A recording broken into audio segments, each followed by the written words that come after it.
Okay, this is the Straight Up podcast with Harry Taylor, Michael King, and Christopher Burton.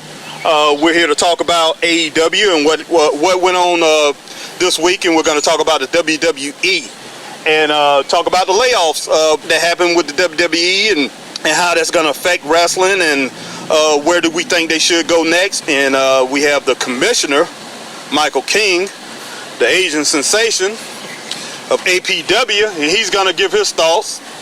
And Christopher Burton, the People's Podcaster. Yes, and he's going to give his thoughts, and he's also a worker in APW. All right, Chris, let's talk about what happened Friday before was it All or Nothing? Double or Nothing. Double or Nothing pay-per-view last Friday night on AEW. You had Darby Allin and Sting versus Scorpio Sky and Ethan Page. Dark Order. Can you remember that match, and what was your thoughts on it? Well, I'll tell you, man. I actually met Darby Allin at my job, believe it or not. Oh, okay. Cool. Here. Cool dude, man. Cool dude. But I tell you, man, the guy's got some definite in-ring talent. Right. He's got skills. I think he's only been maybe doing this for maybe about, I'd give him 15 years. Yes. Or so. Mm-hmm. He's still relatively young. He's got skill, and then tagging him with Sting, who's been in the game for over 30 plus years. Right. That's a well of knowledge right there within itself. Mm-hmm. Scorpio Sky, I don't know too much about his background unless you've really been truly following him from the indie circuit up until now. Mm-hmm. And his partner, Ethan Page. He's a good talent too, excellent worker. The match overall went pretty well.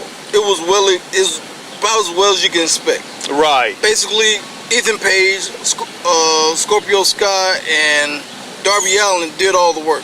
Right. And Sting, he came in and did his thing, whatever. And obviously, what do you expect from Sting, all the wars and battles he's been in? Right. He's lost a step or two, but he's a draw. And quite honestly, Sting did better than I was expecting him to. Right. Do. I think it was a great performance versus expectation. So yes. The crowd at one point did chant, "You still got it." So there's encouragement there for Sting to continue instead of just this being a one-off. Mm-hmm. But I'm looking forward to seeing the story that they're going to go with. Right. I'm not necessarily sold on Sting being a tag team. Mm-hmm. He really strikes me as a solo. And maybe I'm stuck a little bit back in the old NWO thing where he comes from the rafters, but he's more of a mercenary type than a let's all be friends and get along type. Mm-hmm. Yeah, you're right. He's definitely not the blonde, multicolored, I'm the Stinger, and he's not that Sting anymore. Okay. He's still with the Crow thing, but Yeah, and his partner, his makeup looked more juggalo. Mm-hmm. All right. Yeah. So maybe get a new makeup artist for him. Right. I think it was pretty good as far as the match went, and in Sting, he only wrestled at a limited time. Mm-hmm. Yeah, and I mean, he looked good at during the limited time that he was in there, and pretty good shape to be he's like 61, I think. Yeah. But pretty good shape, and he still knows his stuff. Absolutely. And like say, and he got a pop because people remember what he done, and he's very respected in that business, and he's somebody that can bring Darby Allin up even more. Oh yeah, absolutely. So yeah, it came out to be pretty good, but overall. Now I'm not gonna lie, what scared the death out of me, man, when he took that dive off them poker chips. Oh yeah. Man, I was like, right. I was like, wait a minute now. But he didn't have far to fly and he didn't have far to fall. Right. Because you gotta think, the guys that caught him are like well over 6 foot. Mm-hmm. So, and that might have been, I'm guessing from the camera angle, from the top of the poker chips to the actual floor, might have been less than 5 feet. Right. So he probably didn't have that far to fall, so obviously he's just going to jump high, they catch him and he, fall and all that. Mm-hmm. But, it's Sting. He's going to have at least one high spot in the match where he does something crazy. His performance was a prime example of where experience can compensate for what the body can no longer do. Right. Exactly. Right. Exactly. Overall, what would you give the match? We're going to go on an A-B scale right now. A, B, C, D, E, F. I give it, in my opinion, I give it about a B minus. I'm right there, B minus. Yeah. I think I go B because my expectations for Sting were lower and he overperformed my expectations. Overall, in my eyes, I give it a C plus. So we're going to give it a B. It was a pretty good match, but like to say, Sting, he hasn't been in the ring in 6 years. So I think as it goes on, if he continues to do a little bit more, our expectations are going to rise higher for him. But I think he got another good two years that he can do this before, like, he just take himself and just go into the broadcast booth or something like that. Yeah. So, but the match overall was pretty good. Speaking of broadcast booth, I don't think they need no more broadcasters at AEW. No, they don't. No, they don't. And they hiring even more. Yeah, they hiring. I mean, somebody brought this up on another show, and it made me think. You got Big Show, Mark Henry, Taz. What's the guy with Kenny Omega? He used to play the Jackal, and he was in ECW. Okay, I'm not sure. Oh, jeez.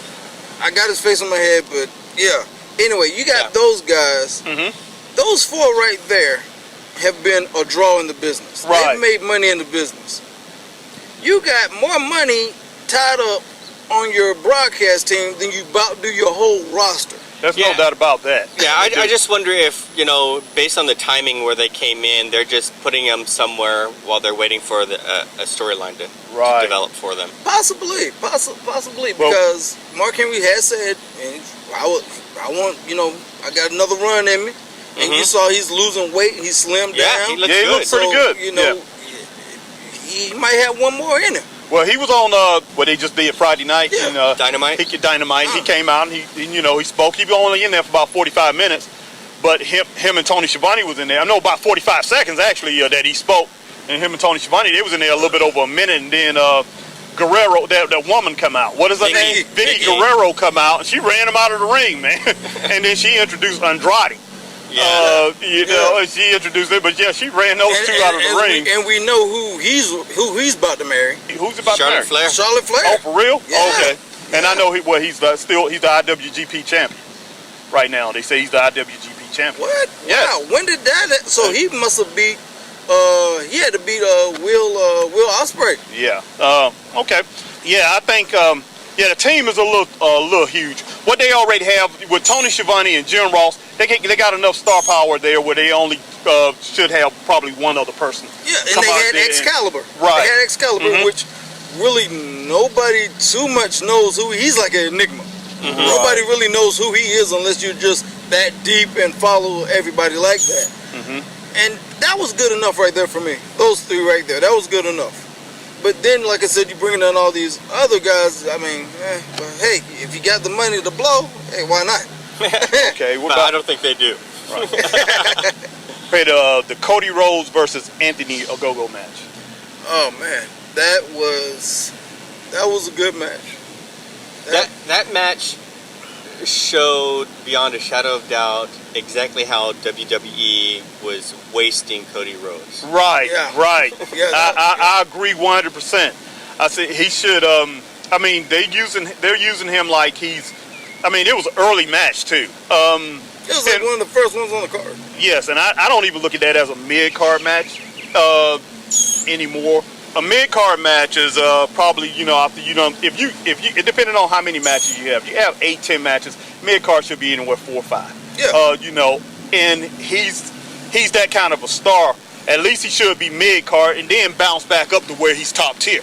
Yeah. But right now they got him. He's on the bottom tier. If you have 4 tiers, he's on the fourth tier pretty much. But you got to think about it too, though.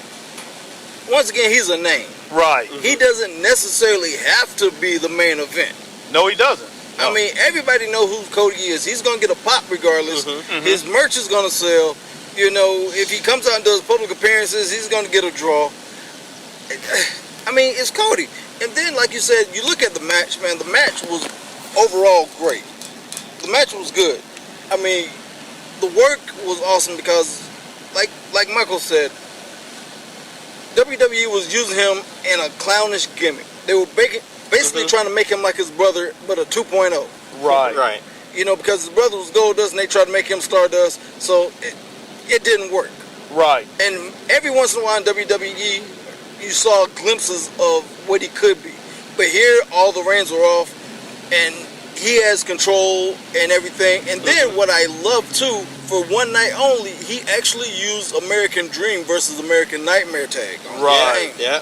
in honor of his dad, because where they were going with the angle of the storyline. I think they're going to stick with the American Dream. I think they're going to stick with that. But another right thing too, it's been said, and I got to do some more research, that WWE actually owns the name Dusty Rhodes and the American Dream. I wouldn't be shocked. That's what I was thinking too. Yeah, so that's what the word is in the grapevine. So I'm thinking Cody may have to come out of pocket or something and get that right if he's going to continue to use it. Yeah. Well, we don't know exactly. Go ahead, Michael. I was thinking, there's things, he's the son, so he could be the new American Dream, Right. or the next American Dream, Yeah, right. or even America's Dream. So there's ways to work around Right. that. Well, Cody Rhodes, I think I would like to see him in a higher tier, and his brother Dustin Rhodes. Dustin still look really good. Oh yeah, Dustin yeah. looks good, and I think they should build those two up with Cody Rhodes, like say, build him back up a little bit, but which he's already built up. No need to really build it up. Of course. But Because what he's doing now, he's basically got their school down in Texas, right, the wrestling school. So he's basically running that, and basically teaching the next generation the ins and outs of the business, which is amazing. Yeah. And every once in a while, you may see him on camera run a match or an angle or something like that, but he doesn't have to. right.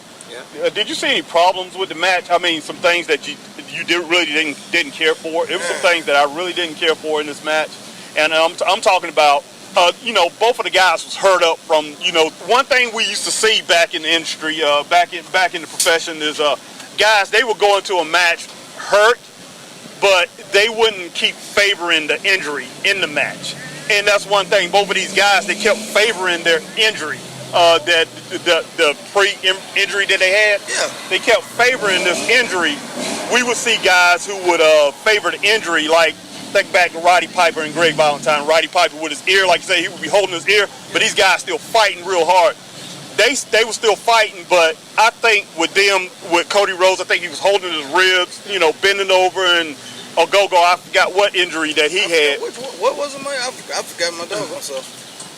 Yeah, I wasn't actually paying too much attention to that. Right, but yeah, it took away from the match, and I think that kind of brought the quality of the match down.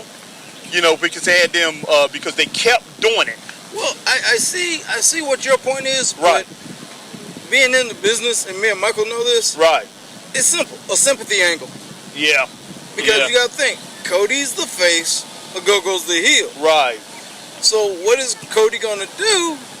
He's going to fight, but yet still work the injury to get sympathy off the crowd. Of course. So that's just a simple, babyface move right there. Yeah. I also think there's a lost art in retaining an injury. Back in the 80s, I saw a match where there's the Assassins versus the Andersons. Right. And the Assassins just worked the arm for half an hour, just both of them on tag team. Just work the arm to the point where they can no longer use that arm, and they end up winning the match because of it. Right. But nowadays, it's like somebody's knee is bent in half, and they limp for 12 seconds, and then they're running full speed again. Right. And so it's like, so maybe there's a happy midpoint between milking it and being more realistic. Right. And another thing too, it reminds me of the old days of kayfabe, when kayfabe was real. Right. When Chris Adams got blinded in WCCW in Texas wrestling, he literally went around in his real everyday life blindfolded. Oh yeah. Like he couldn't see. Oh, definitely. Because definitely. If you saw him on TV get a fireball or get his eyes raped or whatever to the point where he can't see, he's like, I'm gonna milk this. And what did he do? He's doing interviews at his house, his wife helping him out. He's like, where y'all at? Where y'all at? Right. And it was a real thing. Yeah. I understand what you're saying, and yes, you keep that going. That looks great. But what I'm talking about is you lose to where, you remember when Jim Ross and Gordon Soley and all them saying he's just wrestling on instinct right now. You know, these guys, they just, you know, they injured, but man, their instinct is kicking in, and they just fighting, you know, with the fire, and it just, and they're forgetting about it. The adrenaline, that's where you're losing that when they continue on and just over and over, because you have to, just like say a basketball, when Jordan he was turns out he was food poisoning and people thought he had the flu in that basketball game. Bang, you just keep pushing because you know because you have all that adrenaline, like you say, and man, and you just, and your instinct and your will to win takes over. But I guess you could call it hulking up, just like, you know, Hulk Hogan, just, you know, he's just getting beat up and he's just, you know, coming up. These guys, to keep that toughness going, that people that just see, you know, these guys are just tough, man, that they can fight through that. Even though, like, he did fight through it. Yeah. But for some reason, I just kept focusing in on that. You know, I don't know. But he did his job, because he drew you in. Yeah, he did. You were like, good Lord, man, how bad is he hurt, man? Right. He got you, man. He got you. Okay, but overall, what do you give that match? Overall, I give that one B plus. I give that maybe about a B plus. Yeah, I give about a B plus. I'm gonna go ahead and give it a B. So we'll go ahead and give it a B and a star, almost a B plus. Okay, I like the athleticism. That was really good. I thought that was really good. In the match. And Anthony Ogogo really looked good as far as some of the moves he was pulling and all that. And Cody Rhodes just looked like a wrestler. He just, you know, he really looks good. He pulls it off. He still, so that was good. And Arn Anderson bringing him out there. It's good to see Arn. And like I say, you know, these guys been around wrestling a little bit more. I'm getting back into it, so that's one thing I want to talk to the audience about. I used to be a huge wrestling fan. Nothing outshined wrestling, even though my family, we would go see the Atlanta Braves baseball every weekend. I will stay home so I could watch wrestling. I will walk 10, 15 miles down to the auditorium on Monday night and go see wrestling instead of going to see the Atlanta Hawks play basketball. So, I mean, just a huge wrestling fan until WCW just started doing the thing with the NWO. Just kept going, and I pretty much got out of wrestling, but tried to keep up with it over the years. Right now, I'm just getting back into it, so just wanted to let the audience know that. Powerhouse Hobbs and Christian Page. Who did Christian Page wrestle? Christian Cage? Powerhouse Hobbs against Christian Cage. Yeah, that's one of Taz's boys. Right. Yeah, that's one of Taz's boys. Talk about that. So, Hobbs, man, great look, not very agile, but for a big man, he's got, you know, that big man moveset. Right. With a little bit of agility, but he's no Bam Bam Bigelow. Right. You know, and he's not Great Khali either. No. He's right in that middle ground of big men. Right. And Christian, you know, Christian's Christian, man. He's God Almighty, over 20 plus, 30 plus year veteran. Right. He looked good. Yeah. He still looks good. Man. And I just hate that, you know, he wanted to be in WWE. I know he did, but they weren't going to give him, you know, the green light to do what he wanted to do, so he had to go elsewhere. Gets brought into AEW, gets in a storyline with Powerhouse Hobbs, has a decent match, and Hobbs did his part as a big man. It was almost like the scenario, and Michael knows what I'm talking about. I've said it a million times, that David versus Goliath kind of thing, big man versus little man. Right. And they had a match. I mean, yeah, Powerhouse Hobbs looked good, man. I mean, that was a nice match to watch. And it was kind of like, kind of very old school. And I don't know, it seemed like, you know, bringing some of the new with the old, it was a good mixture of the two. I really enjoyed that one. So overall, what would y'all give that as far as... I'd give that about a strong C. Yeah. What about you, Mike? C. I might be biased because I actually have never been a strong Christian guy. I haven't either, but I gave it a C plus. But I give the match a C plus. But I give Christian Cage a B minus because of it's just something that he brought that was a little different. He looked better as an older wrestler to me than he did when he was younger. Yeah, I would say it's probably when he was younger, his kind of high energy, but maybe wild or chaotic. Right. And now he has controlled energy, so he still brought the energy. Yeah, he's older and he's wiser. Yeah. He knows, okay, I can't do what I did when I was 22. Now I'm just going to have to learn how to revamp it now that I'm older and still keep that energy, but just change my moveset. Trying to preserve his body. Okay. All right, we're going to go real quick on this one. Adam Page versus Joey Janela. Jeez. Cowboy Adam Page. What can you say about that guy? He's Adam Page. I mean, I mean, the guy is he's a big guy. If anybody's ever seen him in person, he's a big guy. Hell of a moveset for a guy, and very agile too. Right. Very agile. Joey Janela, high flyer. You know, high flyer, acrobat. You know, that Rey Mysterio kind of style of wrestling and stuff. You know, versus Adam Page, who can do that also, but uses more ground based. Right. But he can go high flyer if you want to. He's done it. We've all seen it, and it was a good style of, you know, a good mix of styles. Right. How did you guys think about it? It was an average match to me. I like Adam Page. I like his skill set. Joey Janela too. It seemed they was very well matched. Like I'm trying to think of somebody who wrestled a lot back in the day. Kind of like a Buzz Sawyer versus Tommy Rich, but not as wild.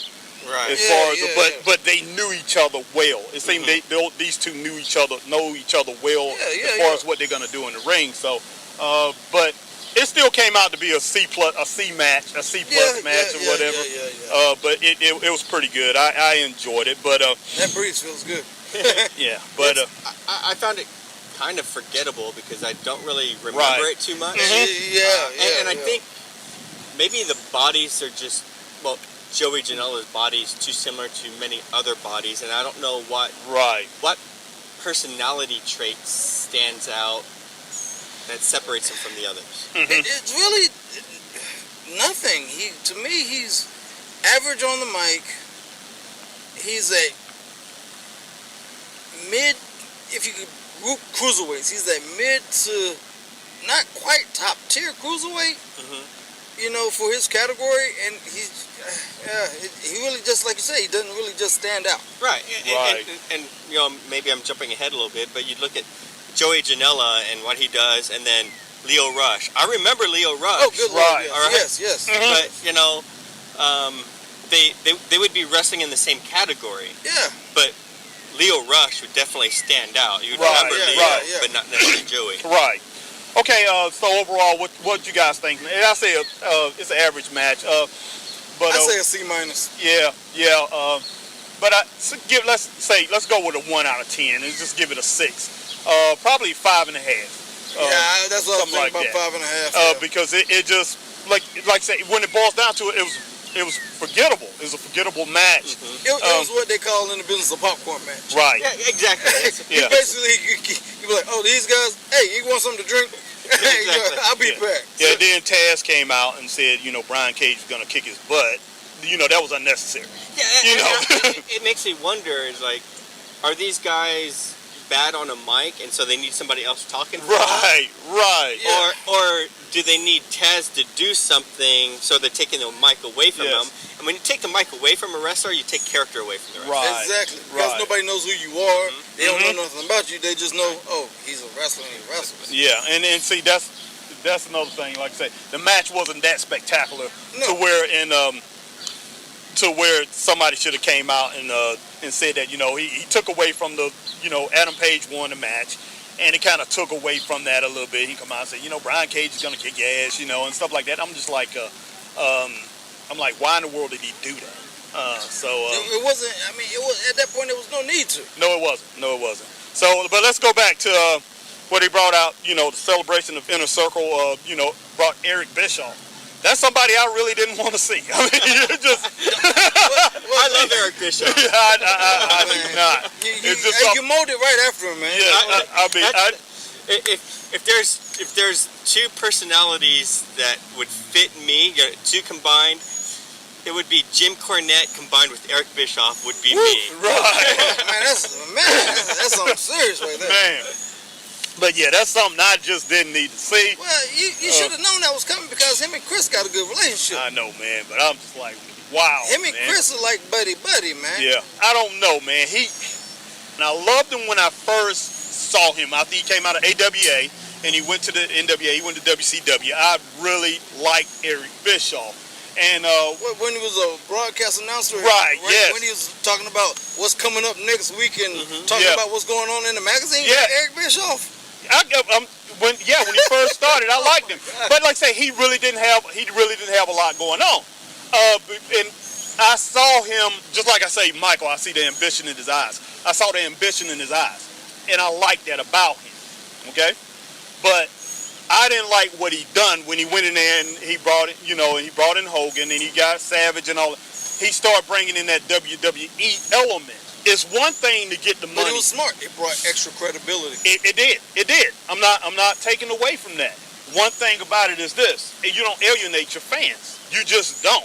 I mean, he brought more fans in, but you don't alienate your base. Let's say us three, we owned a big club, okay, and we brought in old artists. We brought in Gladys Knight and the Pips. We bring in Bon Jovi. We bring in the Commodores, and we have a huge crowd of people coming to see these old school artists, okay, from the 70s and the 80s and probably early 90s. Yeah. But then we like, man, we're doing this good. We can get even more. We can mix this up, and so we start bringing in the Ariana Grande crowd. And then we push back people like Prince, push them back, and like I say, and they have their little shows every now and then. We alienate all the crowd and we lose them. Okay? What he basically done when he done that is he lowered the value of what Ric Flair meant to the NWA, WCW crowd. He lowered the value of what Sting meant to that crowd. He lowered the value of what Lex Luger meant to that crowd. He did, but after a while. Yeah, after a while. Yeah. But see, so that's what I'm saying. The whole NWO introduction. Right. First, it was stolen from New Japan Pro Wrestling. Yeah. Yes, it was. Yeah. But nobody knows NJPW, so they don't know it. So for us, it was a brand new, never before done thing, and so it was genius in that sense. Right. But it got carried away. Right. And then other things that he could have done better, he made everybody at the beginning that wasn't NW look like a bunch of pansies. Right. All right. So that could have been done better. But what I really liked about Eric Bischoff, when I think about managers and that kind of thing, whenever a wrestler shows up and the manager's always afraid and runs away, Eric Bischoff was like one of those few that isn't a coward all the time. Right. And that's where when I'm managing, to help my wrestler win, I will let the other wrestler punch me in the face just to distract him. Right. Not run away and sheer terror. That's why I like that whole combination of Cornette and Bischoff. See, I don't know where you stand, Chris. I have no idea where you stand with Eric Bischoff. Because you telling me you like that Eric Bischoff? And like I say, so, I mean... Because I tell you what, man, you said you liked him at the beginning.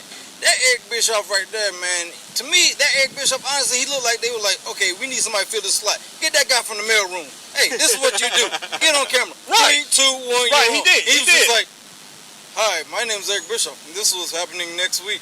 I'm just like, man. But see, that's the whole thing about it is this. You're not looking at what he could become. And that's what I was looking at.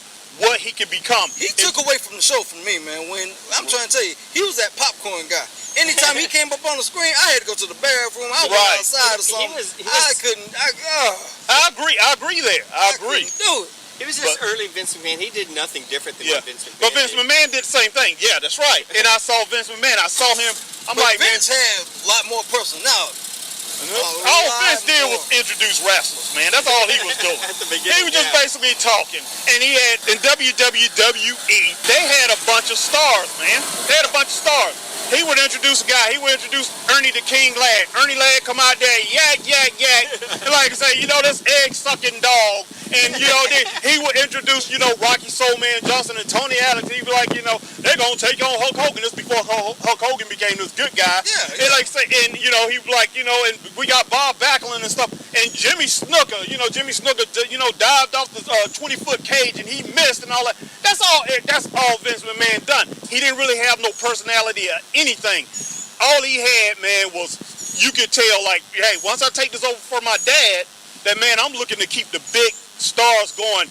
I like the Jesse the Body Ventura people. Like I say, he was building them up, but he really was just like I say, he was just like a guy that you pull from the popcorn stand or somebody that's making hot dogs and say, come out here and just introduce these guys. He wasn't nothing special, man. He wasn't nothing special at all. When he wrote that final check to his dad, right, final payment, then his personality came out. Yes. And so, Eric Bischoff, of course, he didn't know nothing about wrestling when he first came in there.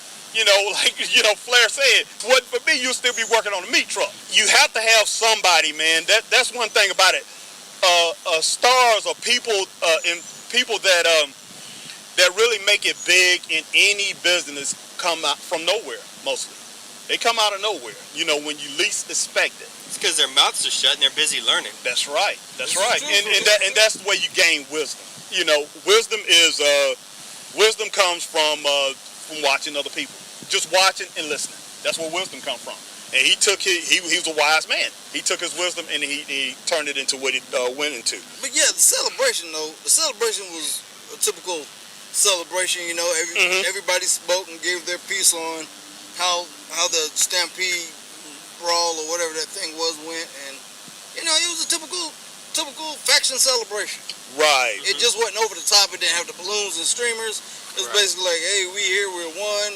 What do you got to say? What do you got to say? They don't have a good record over the top celebrations at AEW. No, they really don't. They really don't. All right, let's talk about one more. We got to touch on the Kenny Omega match. Kenny Omega and the Inner Circle thing. Okay, but let's go ahead and talk about the female match. Had one.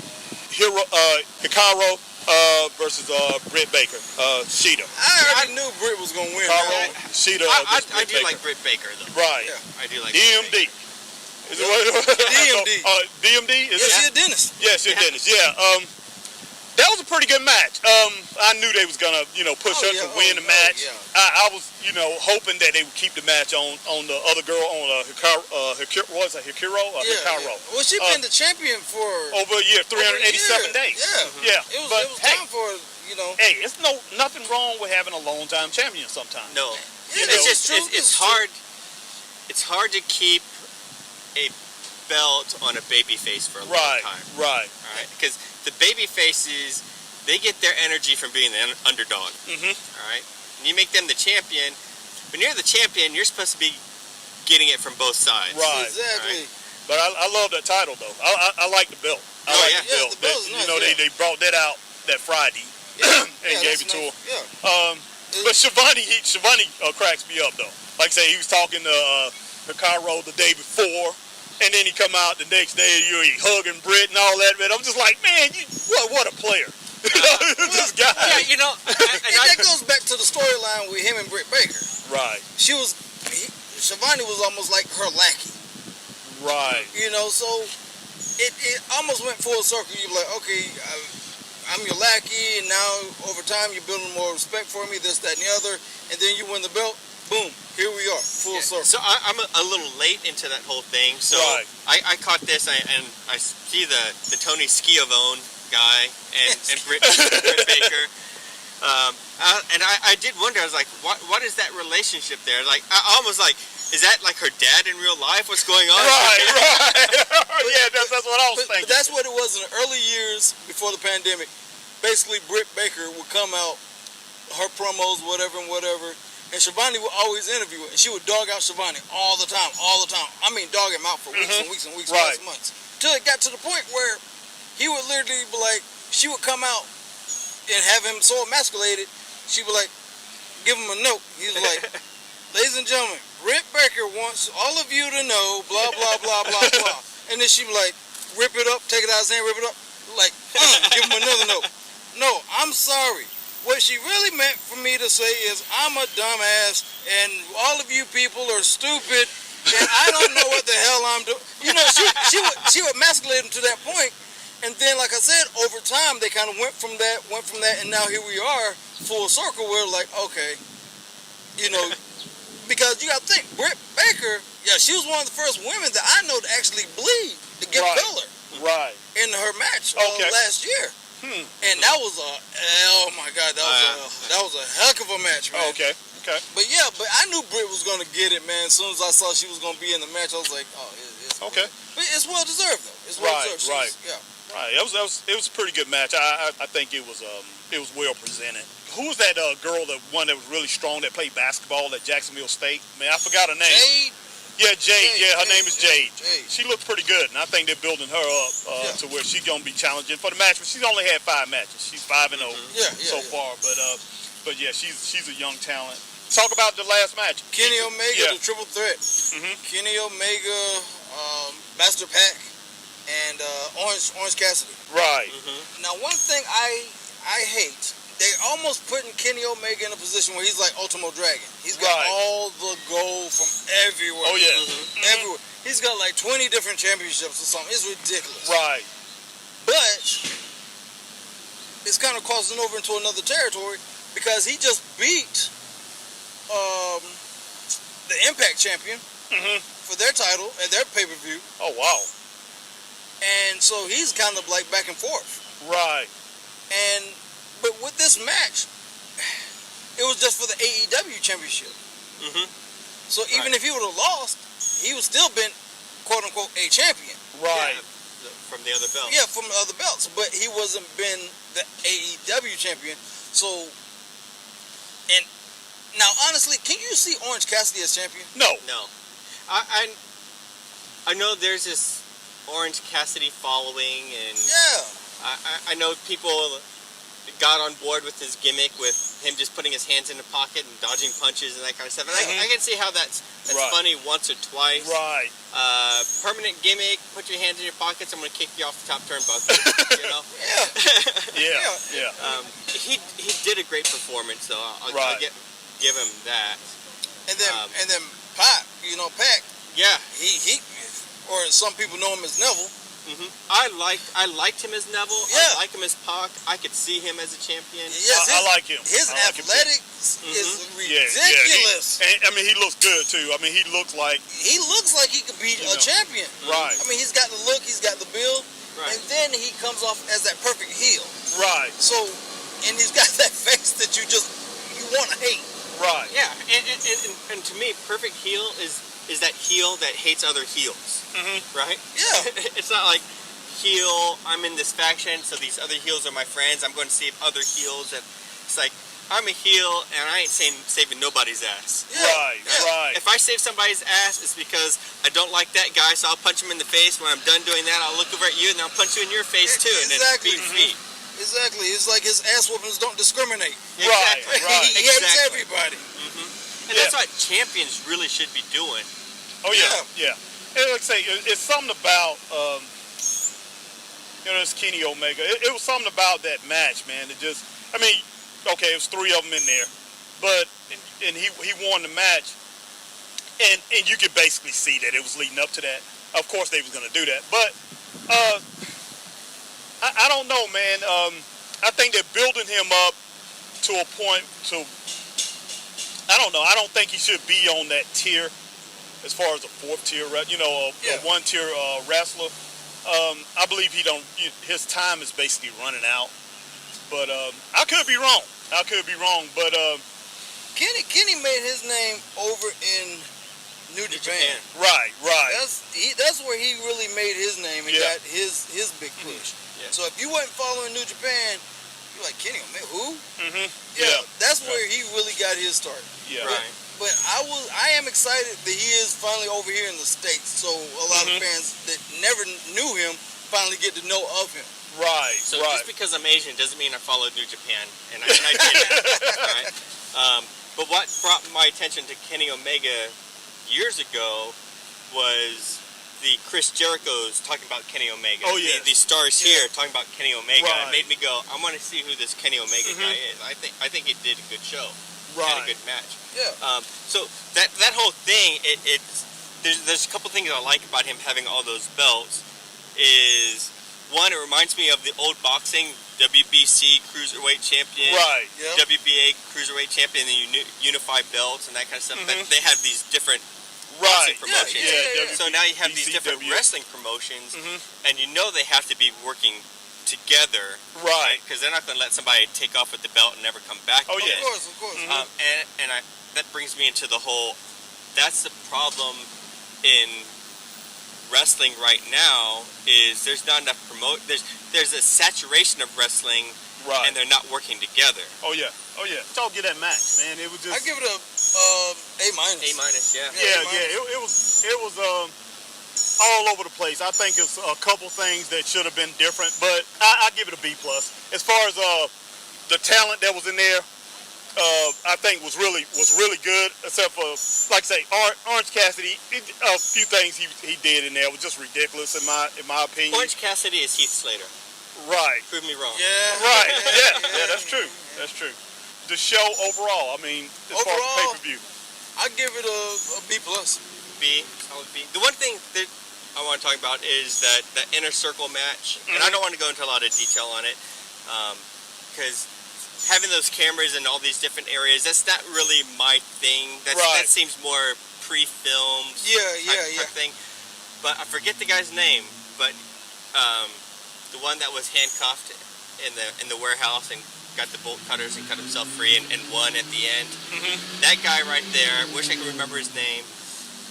You know he does parkour just by the way he moves. And what struck me about that match was it gave me the idea is like, I need to find guys that do parkour and recruit them into wrestling. Right. Yes. You know? Because you got John Drip from WWE with The Miz. Yeah. He does parkour. And that's his niche. So, Okay. Overall, let's go ahead and say a B. B is the final grade. We'll give this pay-per-view, and that's straight up. So we're just gonna go with that, and we're gonna wrap this thing up, and we'll give our thoughts on the next show. We'll start giving our thoughts as far as wrestling, where wrestling is gonna go. We're running out of time right now. Where wrestling is gonna go, and we'll touch on the. Sorry, ladies and gentlemen, what time we gonna go? We'll touch on the WWE firings. Oh yeah, and that's gonna be a big one. Yeah. And everything else that's going on in wrestling. And I heard who is this Nick? I forget. They said somebody from NBC, and they say he's pretty much was the one who was in control of these firings and all that. And so because they say Vince didn't think they was necessary. Yeah, and then you got one of the cons up working for WWE. Wow. But all the decisions I heard is coming out of California now for WWE. Yeah, trust me, this rabbit hole goes deep, man. Right. Okay, we're wrapping it up. Thank you for listening to our broadcast. This is Harry signing off with Michael and Chris. Any final thoughts, any final words, guys? I'm just ready for the next show, man. I'm just ready for the next show. Hope y'all listening because there's a lot more to come. Lot more to come. Absolutely, and we'll also start touching on some of the local indie wrestling that we have out here. And we'll talk about maybe some associations and differences between indie wrestling and the glamour boys at WWE and AEW. Right, okay, that's awesome. All right. Thank you very much for listening to us.